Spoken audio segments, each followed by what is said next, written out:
Eu vou convidar você a abrir a sua Bíblia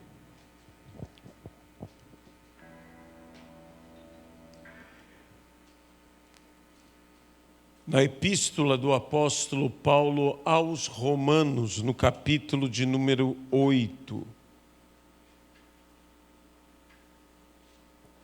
Nós estaremos lendo do versículo 26 ao versículo de número 30.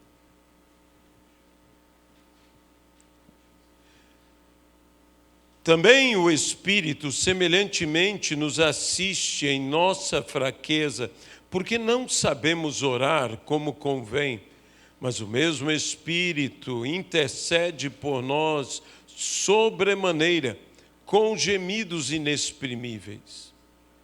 E aquele que sonda os corações sabe qual é a mente do Espírito, porque, segundo a vontade de Deus, é que Ele intercede pelos santos.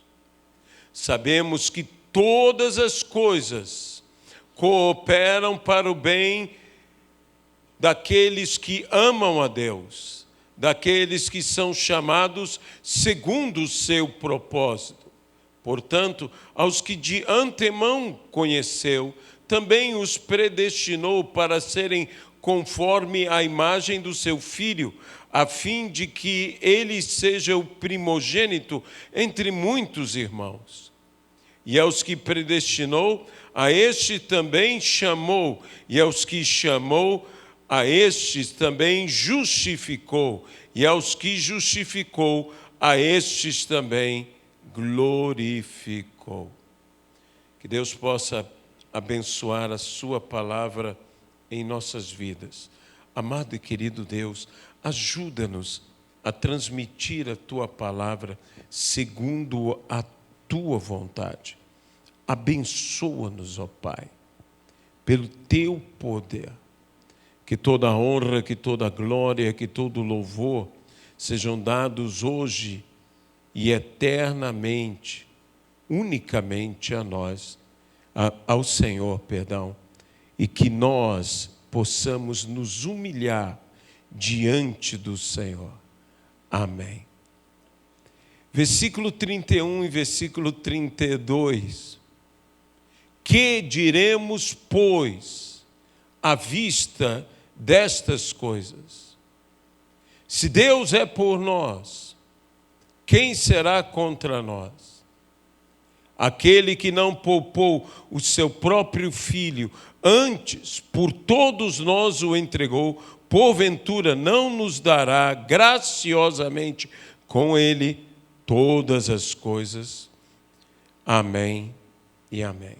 Esse é um texto que fala sobre oração, sobre intercessão, especialmente a intercessão do Espírito Santo por nós. Romanos é chamada a catedral cristã. Assim ela foi chamada, essa epístola, por causa do seu conteúdo densamente teológico e que o apóstolo Paulo escreve para estes cristãos que se encontram em Roma. Igreja esta que não foi iniciada ou fundada pelo apóstolo Paulo, mas ele, movido por Deus, escreve a esta igreja. E a Deus seja a glória que, pelo seu Espírito, inspirou o apóstolo Paulo a registrar tais palavras. Durante este período que nós vivemos, esse período que passamos de toda esta quase que conturbação ou perturbação social devido a extremismos ideológicos, nós estamos vivendo uma realidade desta. Não apenas no Brasil, nós estamos vivendo em várias partes do mundo esta situação que tem dividido pessoas, que tem separado famílias, que tem contaminado vidas. E nós devemos ter a postura que teve Daniel, Mesaque, Sadraque e Abdênego. E Daniel, no capítulo 2 de Daniel, nos diz, e Daniel decidiu firmemente, bem como Sadraque, Mesaque e Abdênego, não se contaminar com as iguarias do rei. Nós temos que tomar muito cuidado em nossa vida para não nos contaminarmos com as iguarias. Sempre o que nos oferecem são iguarias. Parece algo muito agradável, algo muito palatar, algo muito gostoso, algo... Ora, o rei está comendo isto, o rei está se deliciando com isto, você participará do banquete do rei, você terá estas coisas tão maravilhosas. E Daniel, Sadraque, Mesaque e Abdênego tomaram uma decisão, não se contaminar. E nós também, como igreja, digo isso, nós fomos muito postos à prova. À prova. Nós fomos postos à prova, meus irmãos. Infelizmente, nós nos encontramos, digo eu, não julgando a ninguém, mas digo, quão facilmente nós podemos ser reprovados.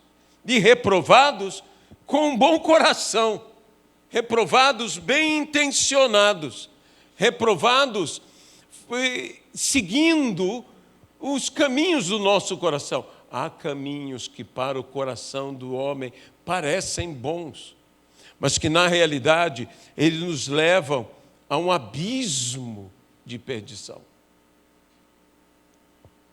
Quanta dissensão, quanta facção, quanta briga, quanto desentendimento por ideologias, por pensamentos políticos, por pensamentos filosóficos, e a igreja brigando, irmãos brigando com irmãos. Nós não podemos ceder a este espírito. Isso é um espírito. E que nós temos que entender o seguinte: Daniel decidiu não se contaminar. E ele não se contaminou no tempo de Nabucodonosor. Ele não se contaminou no reinado do filho de Nabucodonosor. Ele não se contaminou no reinado de Ciro. Ele não se contaminou no reinado de Dario. Daniel permaneceu uma vida inteira sem se contaminar. Entrou o rei, saiu o rei, entrou um tipo de governo babilônico, saiu o governo babilônico, veio Ciro e Dario, medos e persas, outro governo, outro sistema diferente daquele primeiro. Ele não se contaminou. E a igreja tem que não se contaminar. Quando Josué, veja, Josué ungido por Deus, Josué escolhido por Deus, Josué que recebeu uma palavra de estar dando continuidade a não qualquer trabalho, ao trabalho de Moisés. Muitas vezes nós pensamos substituir Moisés, não, dar continuidade. Eu estou dando continuidade a uma obra de Deus. Moisés executou o seu papel com maestria. Moisés foi servo do Senhor, fiel a Deus e fiel aos homens, servindo a Deus, servindo aos homens. E então Josué é escolhido. Josué é separado. E estando Josué já no limiar de entrar para conquistar a terra prometida, ele encontra a presença daquela figura, daquele anjo, daquele capitão dos exércitos de Deus, daquele poderoso que ali estava diante dele. E quando ele o vê, ele que era homem de guerra, ele que era homem de conquista, era homem de batalha, era homem sempre pronto a lutar e guerrear, Josué vê aquela figura e imediatamente põe a mão na sua espada e diz: és tu dos nossos ou és contra nós? E a resposta do anjo foi uma resposta extraordinária: não. Apenas isso. Não. Eu não sou nem dos seus, nem contra você. Sabe, Deus não é de direita, Deus não é de esquerda. Eu sei que a esquerda tem coisas que fala contra o Senhor, mas a direita também temos que nos lembrar que são coisas de homens. De homens. E eu não estou aqui para defender ideologia humana, eu estou aqui para falar com você o seguinte: há uma vontade soberana, há uma vontade que ninguém poderá fazer, impedir que essa vontade seja plenamente realizada. Seja o que vier, seja como acontecer, a vontade de Deus será feita. Eu creio nisso de todo o meu coração. Aos que de antemão conheceu, a estes predestinou. Aos que predestinou, justificou. Aos que justificou, glorificou. Deus está conosco. E Deus é por nós. E se Deus é por nós, quem será contra nós?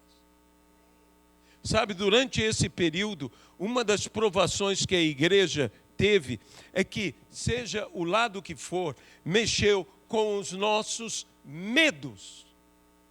Vamos ser sinceros. Medos. E eu quero dizer uma coisa para você: não faça suas escolhas baseadas nos seus medos, nos seus temores.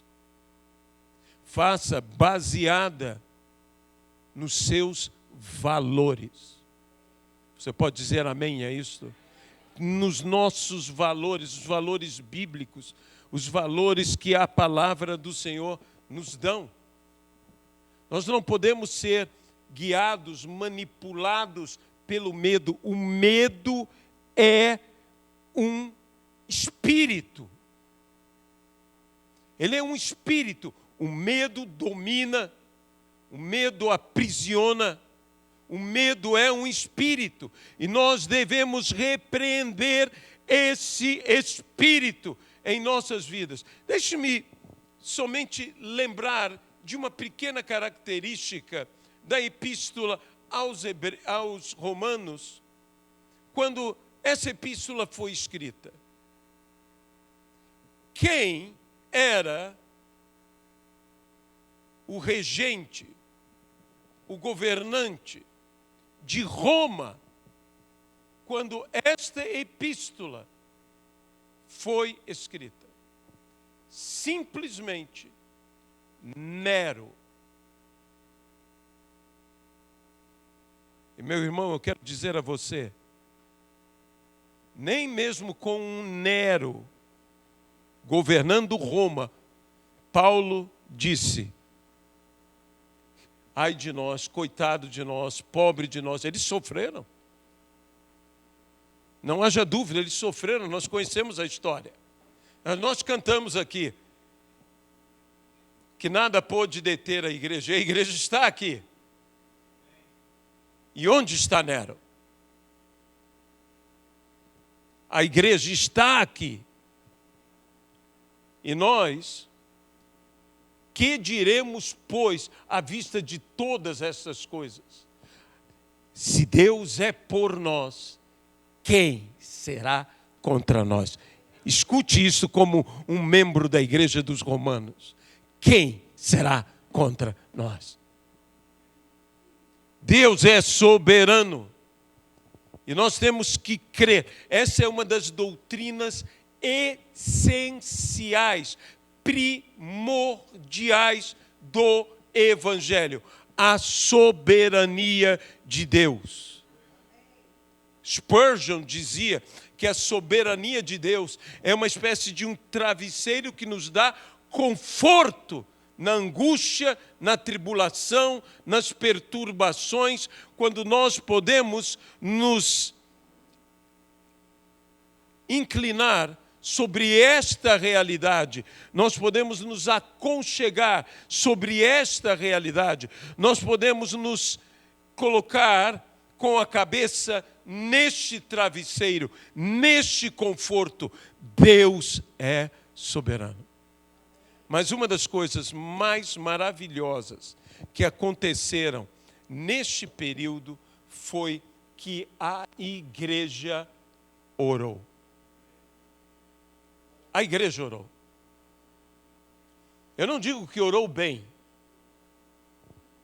Eu digo que a igreja orou. E quando a igreja ora, algo acontece. Não estou julgando as orações de ninguém, pelo amor de Deus. Que maravilha que a igreja tem orado. Sabe coisas que eu vi nessas orações durante esses 21 dias de jejum, de oração? Eu vi gente que eu conheço, ministros de Deus, homens de Deus, que por algum motivo estavam estremecidos entre eles, no seu relacionamento, que não se falavam, e que isso, segundo a palavra de Deus, é para nós completa derrota. A completa derrota na igreja não é outras coisas que pessoas falam. A completa derrota na igreja é haver divisão dentro da igreja.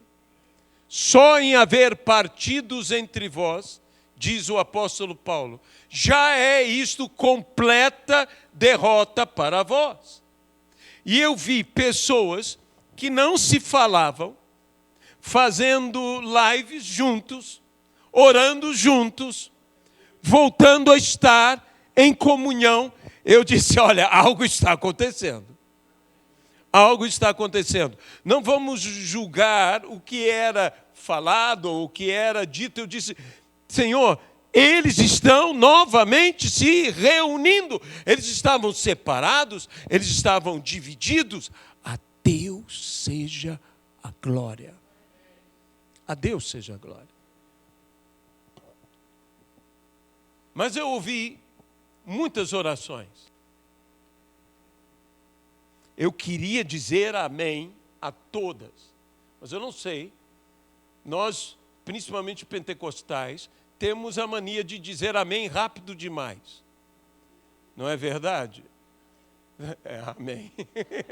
Não é? Isso é prova absoluta.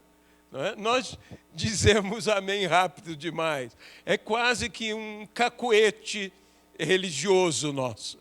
E nós damos os nossos améns, o nosso glória a Deus, às vezes tão rápido. E por vezes, eu me lembro de um pastor que estava dizendo de uma tragédia, de um horror que tinha acontecido, e alguém inadvertidamente gritou, glória a Deus. Isso acontece na igreja. Isso acontece. Mas há muitas orações com as quais eu não posso dizer amém. Por isso que, às vezes, essas orações repetidas, diga comigo, para mim é um pouco difícil, porque eu gosto de pensar. Eu não sei quanto a você, eu gosto de pensar. Eu gosto de dizer um amém convicto. Convicto. Agora, sempre que a gente disser amém, vamos nos lembrar disso. Eu gosto de dizer um amém convicto. E então eu perturbado, se Deus me permite falar assim, com algumas orações que eu ouvia. Porque me fez lembrar até mesmo os campos de batalha na Inglaterra, a Inglaterra puritana, enfrentando no campo de batalha exércitos, como o exército de Cromwell enfrentando os exércitos monarquistas. Era tão interessante o campo de batalha, porque eles se posicionavam um exército de frente do outro. E então um sacerdote, no caso de Cromwell, era um puritano, e vinha um sacerdote puritano, eles se colocavam ali e começavam a orar a Deus e pedir a vitória. Ambos oravam no nome de Jesus Cristo. Ambos oravam ao mesmo Deus. Ambos pediam a vitória. A quem Deus atenderia? E muitas vezes as nossas orações, até nas nossas orações, nós estamos vivendo uma realidade como esta. Então, eu pedi a Deus uma palavra. Eu pedi a Deus, Senhor, a gente ora, a gente pede tantas coisas. Eu tenho ouvido tantas orações. Eu não quero julgar a oração do meu irmão. Algumas delas eu tenho dificuldade de concordar. Eu tenho dificuldade em dizer amém. Outras delas é tão fácil para mim, porque são orações que reverberam dentro de mim. São orações que eu creio igual. Então eu quero dizer amém. Eu quero dizer amém a essas orações. Senhor, mas eu mesmo estou certo, estou errado, porque é fácil nós julgarmos ao nosso irmão. Mas a Bíblia não diz se julgarmos os nossos irmãos. A Bíblia diz se nos julgarmos a nós mesmos, não seremos condenados.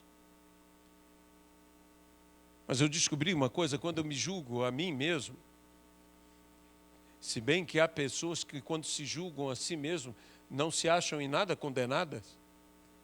Eu, muitas vezes, ao me julgar a mim mesmo, o que eu mais me acho é condenado. Mas quanto mais eu me condeno, mais eu me arrependo. Quanto mais eu me arrependo, mais sou perdoado. Quanto mais eu sou perdoado, eu não sou condenado.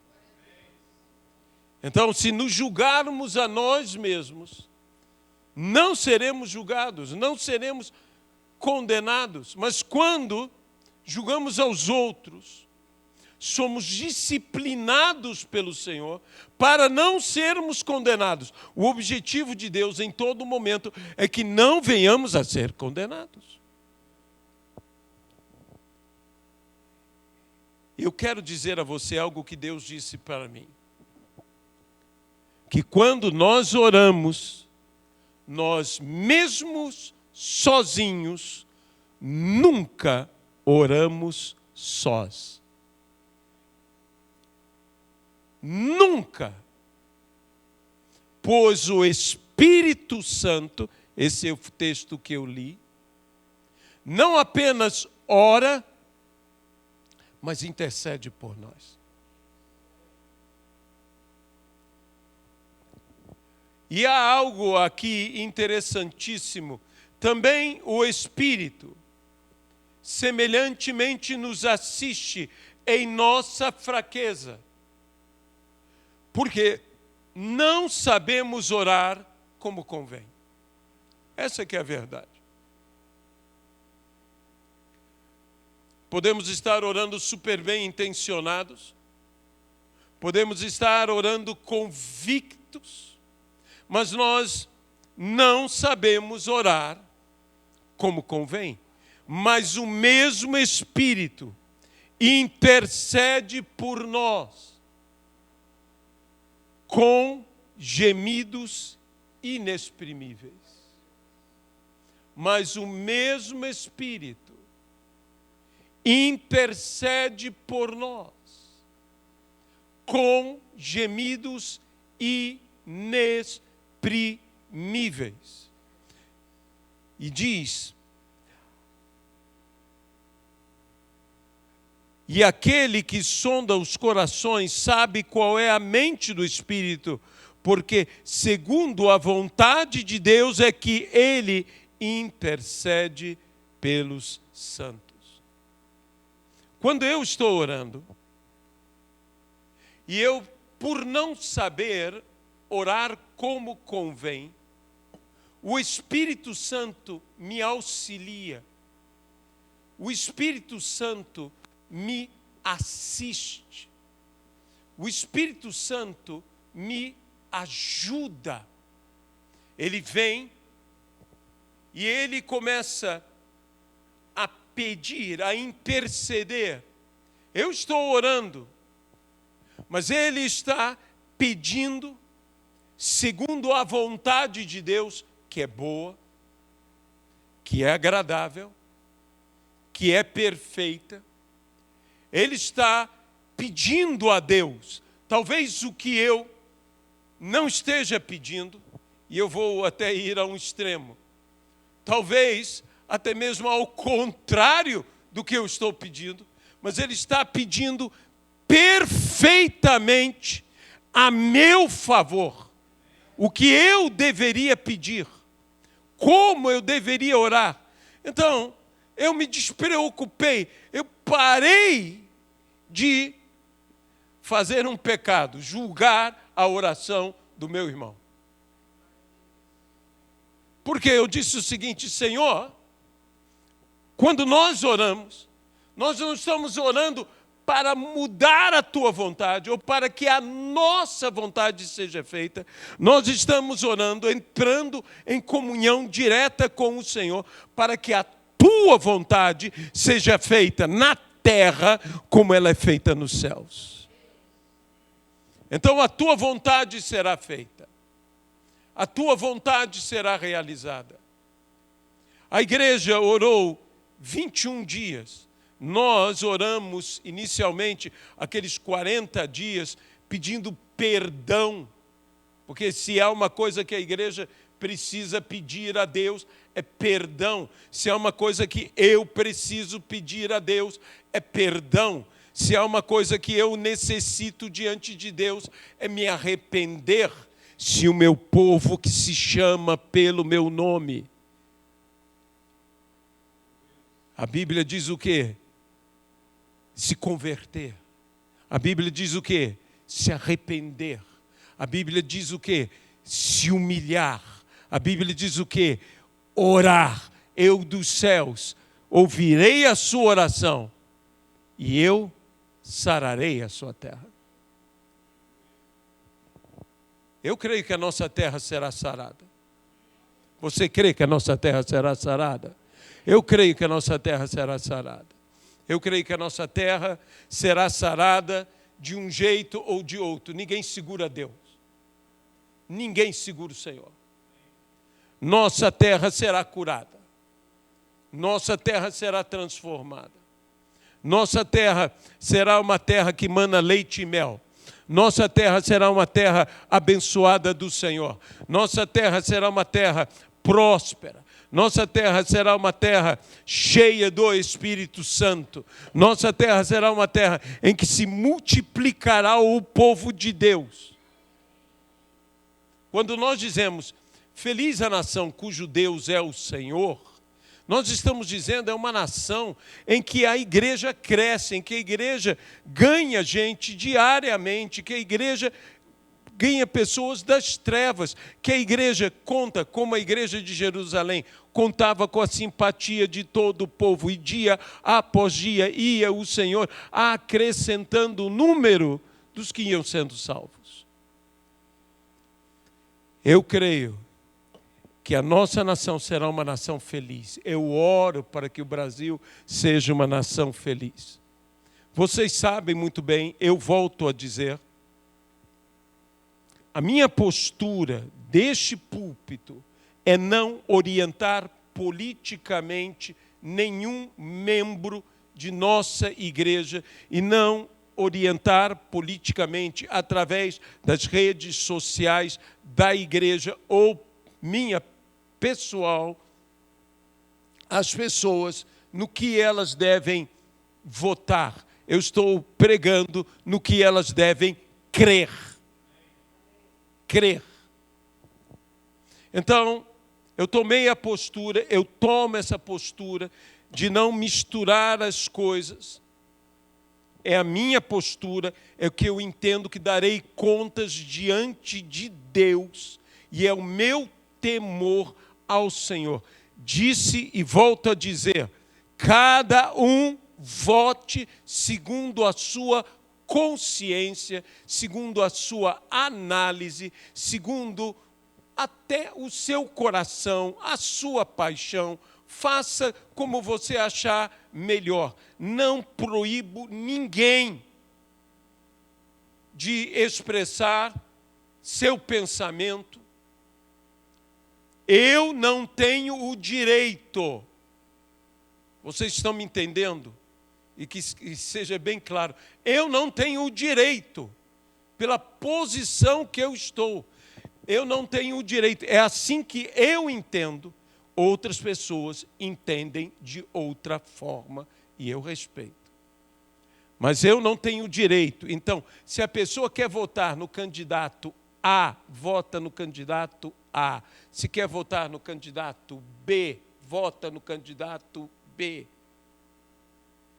E quando há mais candidatos, vota em quem quiser. Eu não vou influenciar, eu não vou guiar. Eu creio que a vontade do Senhor será feita. Eu creio.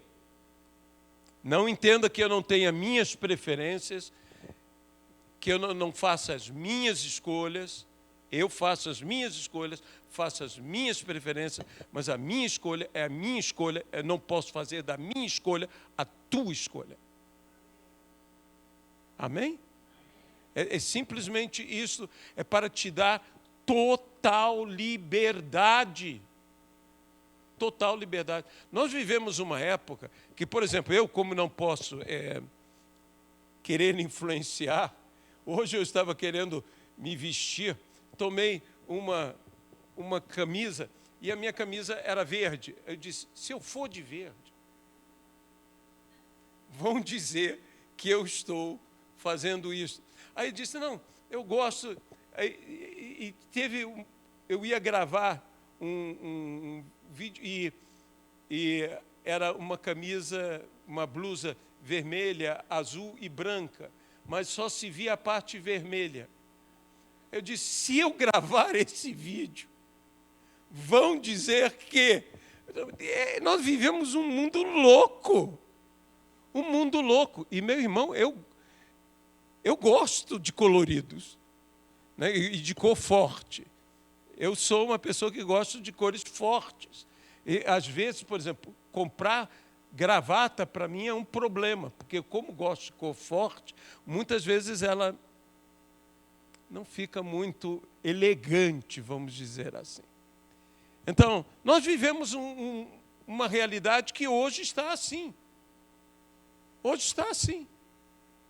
São a realidade dos extremos. E nós oramos, movidos por isso, porque nós somos gente. Gente é influenciada. Gente tem paixões. É interessante que quando fala de Elias, que Elias orava, e era homem como nós, movido pelas mesmas paixões. É claro que eu vou dizer uma coisa, eu espero que você ore apaixonadamente. Eu espero que você ore com o coração ali, orando ao Senhor. Mas muitas vezes eu sou conduzido pela minha paixão. Pela minha paixão. Eu vou te dar um exemplo. Certa vez, nós soubemos, um missionário nos avisou, e recebemos uma mensagem sobre uma tragédia. Ele dizia que tinha acontecido com ele. Sua casa fora invadida, sua esposa violentada. E nós então ouvimos aquilo e nos colocamos a orar. E no meu sentimento, na minha paixão, a minha vontade era: Senhor, manda o anjo destruidor. Porque essa era a minha cabeça. Manda o anjo destruidor. Pega esse safado. Era a minha paixão. Era o meu desejo de orar daquela maneira. Acaba com aquela raça. Mostra Deus vingador. Era o meu desejo de orar. E eu fui orar e Deus disse: controle-se.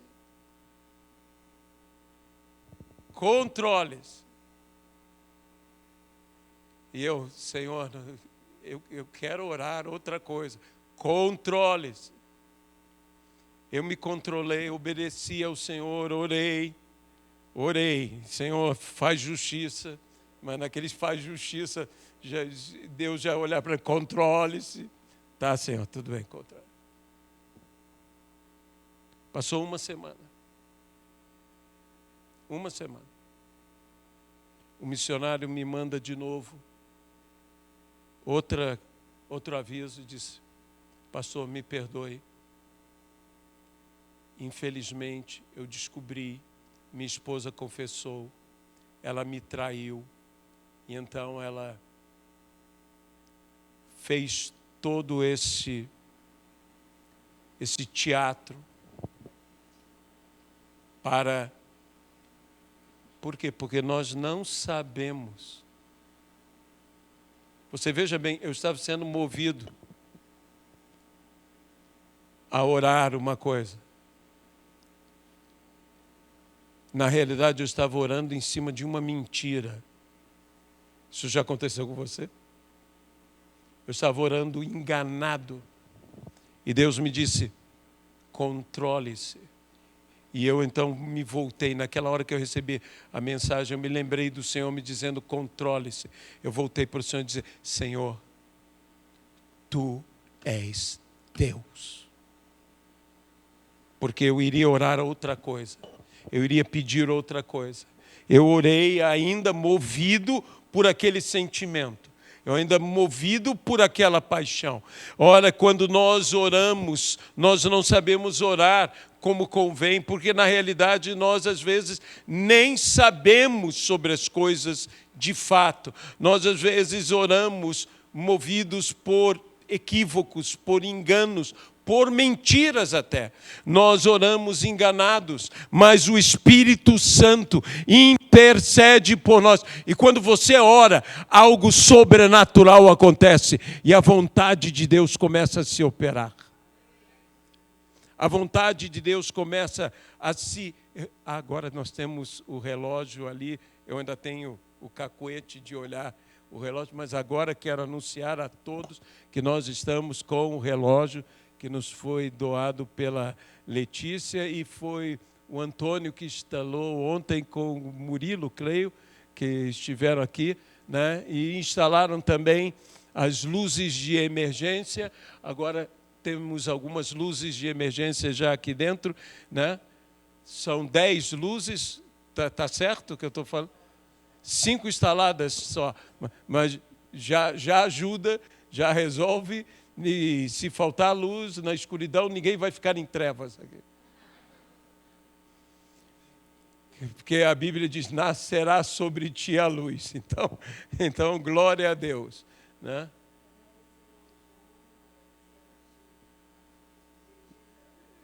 Acabei de falar, né? Falei os nomes, né? Então, nós queremos mais uma vez, né, louvar a Deus por todos que estão se envolvendo e agradecer a todos que estão se doando e doando. A Deus seja glória por tudo isto. Mais uma vez eu quero voltar a isto que é algo que trouxe-me tanta paz ao meu coração. Que quando nós oramos, Deus vai muito além de atender às nossas orações. Deus provoca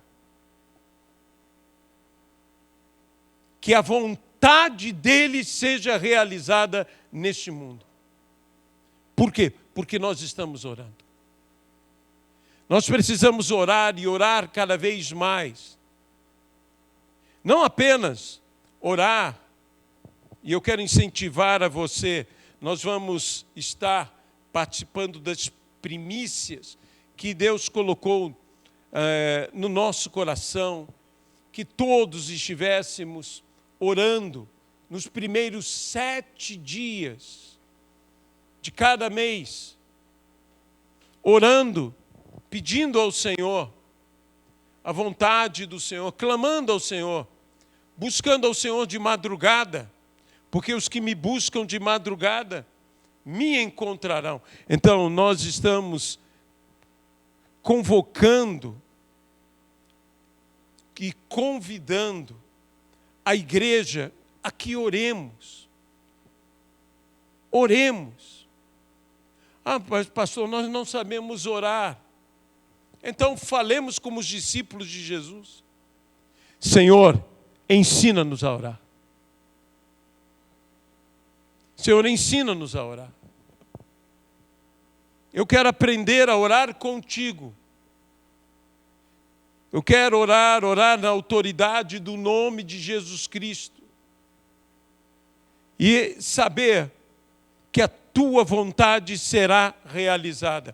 A Bíblia diz que quando a igreja orou em Jerusalém, a igreja orou diante do que as autoridades tinham dito aos apóstolos, que não mais pregassem, que não mais anunciassem a Jesus Cristo como Senhor e Salvador.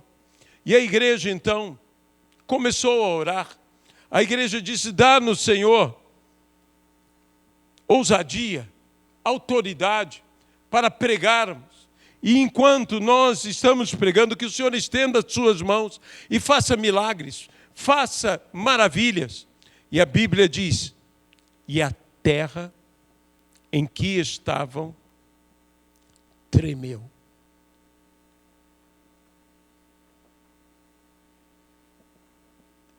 A terra treme quando a igreja ora. A terra se move quando a igreja ora. Se nós queremos mover, porque um terremoto é quando todas aquelas placas tectônicas, elas começam a se mover, porque elas começam a se acomodar, elas começam a se colocar no lugar para dar segurança. Há um período de insegurança, mas aquele movimento é para que as coisas se acomodem, para que não fique sem parar esse tremor. É um pequeno tremor para que não haja um tremor incessante. As placas se acomodam. E eu creio no nome de Jesus Cristo que quando a igreja ora, se move a terra. Os fundamentos da terra são movidos de seu lugar. A Bíblia nos diz a respeito dos apóstolos, quando eles chegaram a uma cidade, que os daquela cidade, estes homens por onde passam, fazem estremecer os fundamentos do mundo. Nós precisamos estar clamando ao Senhor. E Deus vai estar movendo. Gente, nós estamos falando sobre situações de leis, de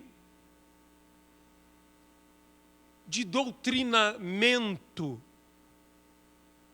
social, de coisas que estão tão estabelecidas, tão fortes, de injustiças, de corrupção, de coisas semelhantes. Tudo isso nós estamos falando. E nós falamos quão difícil é mover tudo isso. Muito mais difícil é mover os alicerces do mundo. E quando nós pregamos a palavra, e quando nós oramos, nós movemos os alicerces do mundo. E todas essas coisas vão se mover do seu lugar Eu não sei se você está entendendo o que eu estou falando, mas eu estou dizendo que nós temos um poder que nós não podemos nem imaginar.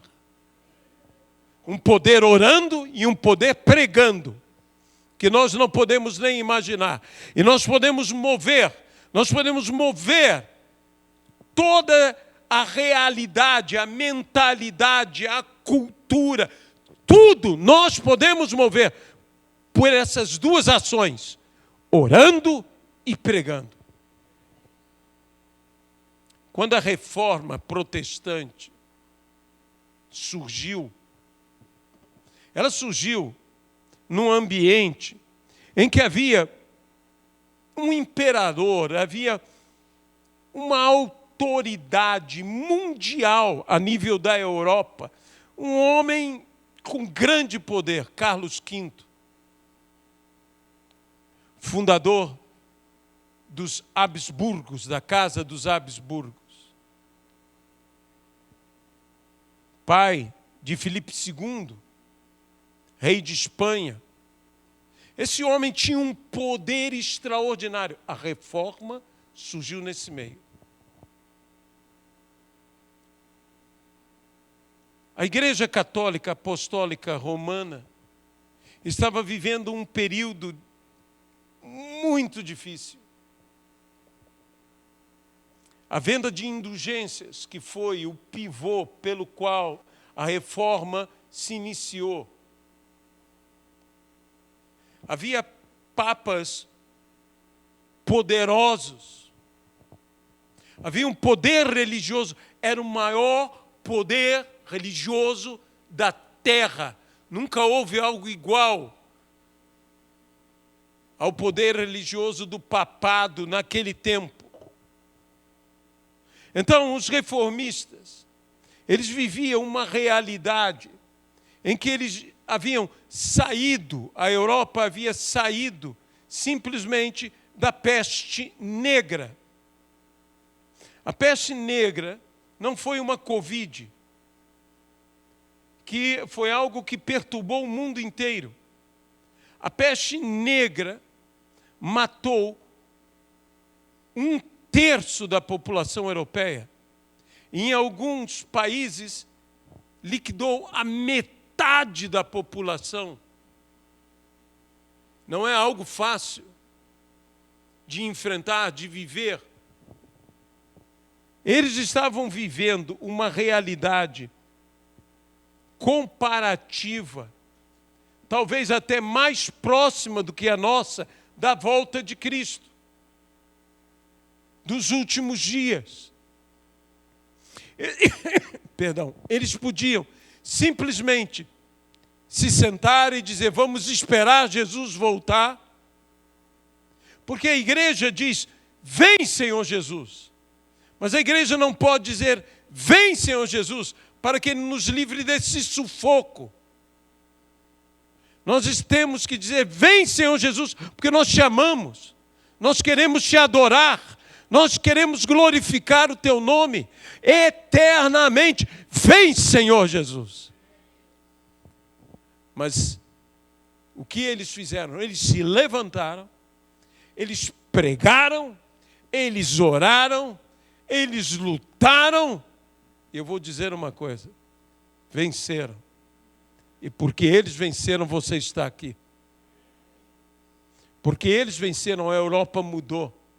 Porque eles venceram, surgiu uma nação como os Estados Unidos da América, não querendo enaltecer a nação americana exageradamente, mas surgiu uma nação como a nação americana, e que hoje pode estar vivendo uma situação difícil em relação ao Evangelho, mas que foi uma nação fundada e alicerçada nos princípios do Evangelho.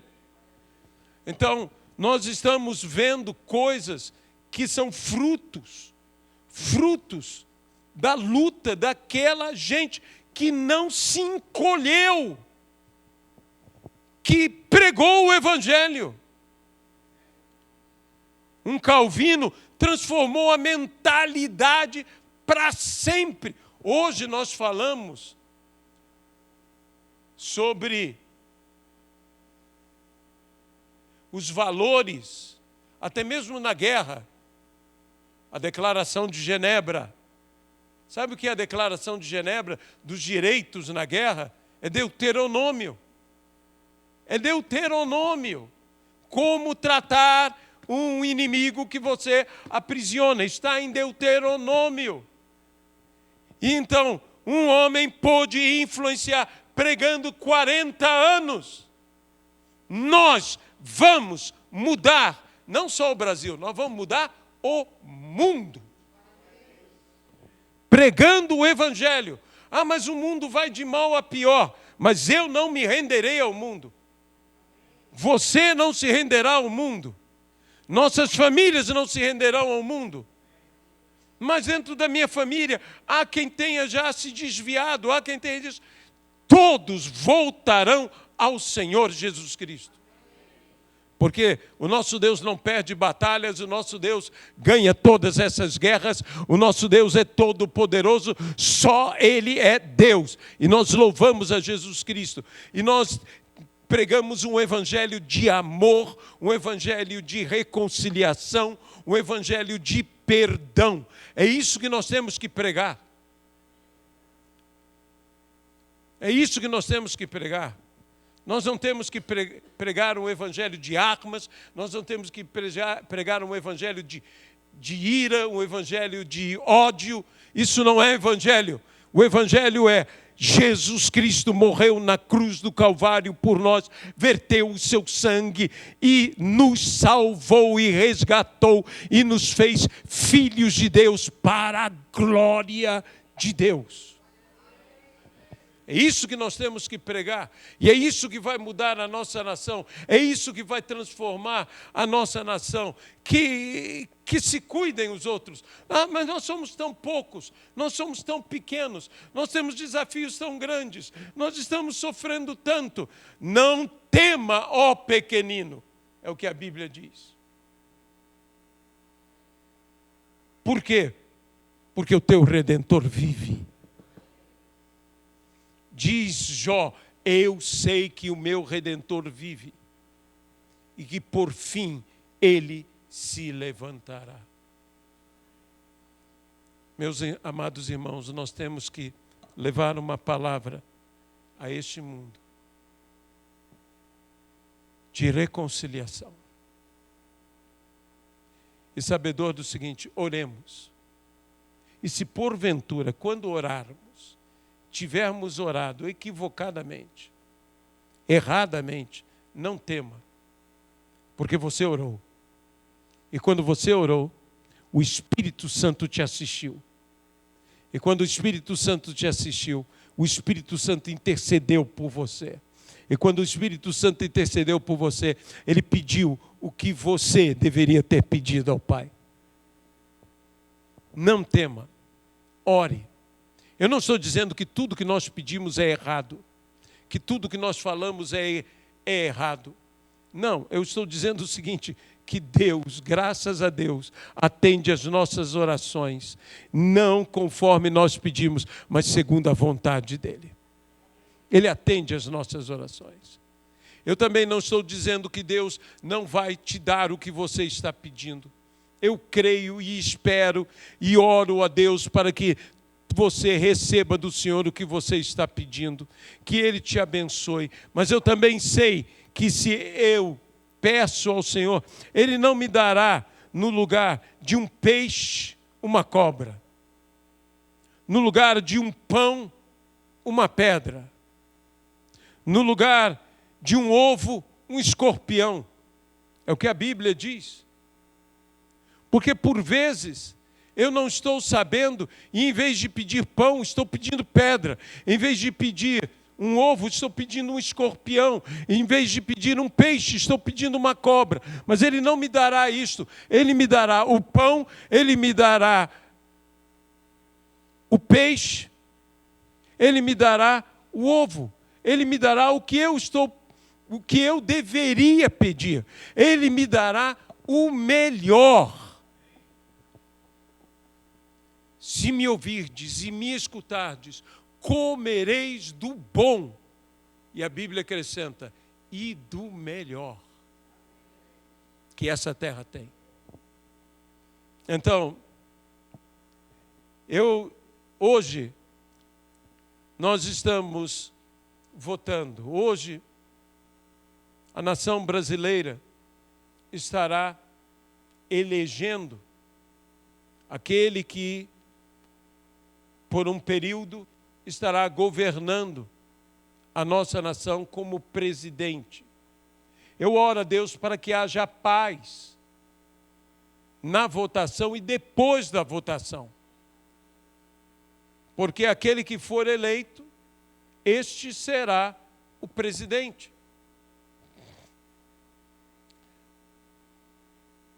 Mas eu vou dizer uma coisa. Quem conduzirá a nossa nação será o Senhor Jesus Cristo. Seja quem for, que seja eleito para presidente, porque eu não tenho como dizer quem será. E realmente eu olho e está numa indecisão completa. Quem será? Mas uma coisa eu sei, pondo os olhos firmemente no autor e consumador da nossa fé, Jesus Cristo. Tenhamos paz. A Bíblia diz, orai para que possam viver em paz, a fim de se pregar o Evangelho. Oremos pelas autoridades, por todas as autoridades. Abençoemos. Faça o seu dever cívico. Cumpra a sua responsabilidade. E creia no Senhor, porque Deus vai te abençoar. E vai nos abençoar. De um jeito ou de outro, Deus nos abençoará. Deus estará conosco. Eu oro ao Senhor pedindo sabedoria. Que nós tenhamos sabedoria para nos conduzir. Sabedoria para seguirmos ao Senhor Jesus Cristo. Sabedoria para pregarmos o Evangelho. Porque eu realmente creio que a palavra e a oração mudam as vidas. E se mudam as vidas, mudam a nação. Senhor nosso Deus, eu quero aqui colocar diante do Senhor nossas vidas em primeiro lugar. Nossa igreja, a igreja de Cristo, na nação e no mundo.